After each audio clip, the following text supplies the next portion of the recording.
At ayan nga pala guys, ito yung ating ginawa na DIY na milling machine.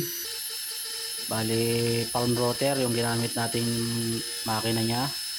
Tapos yung cross bias niya ay order lang natin sa online. Tapos ito na yung isa kong nagawa. Ayan maganda naman yung lapat niya doon sa kanyang clamp nung pinakang scope.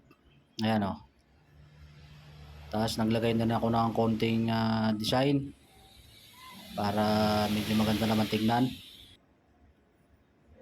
At ito naman yung pangalawang ginawa ko. Ayan kung mas malalim yung mga ukit nito. Mas malalim yung design, mas malalim yung groove. Tapos putol na rin yan. Bali nasa 4 inches yung kanyang haba.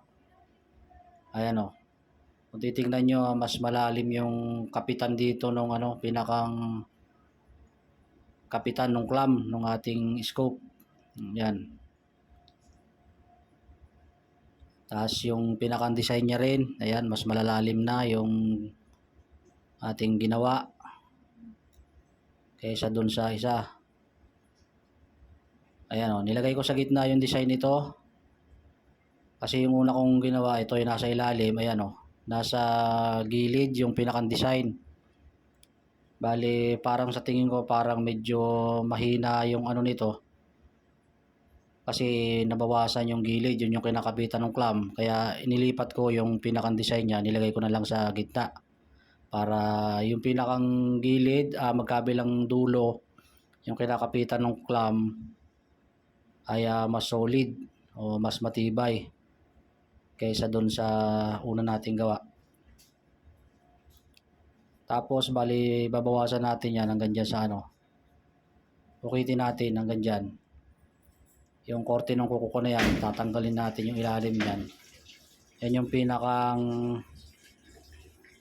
half round. Yan yung kakapit doon sa pinakang ibabaw ng pinakang barrel. At yan yung ating bagong ginawa.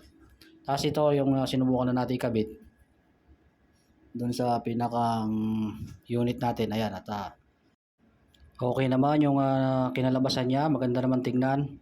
At siguro mag-upload na lang ako sa mga susunod ko pang gagawin.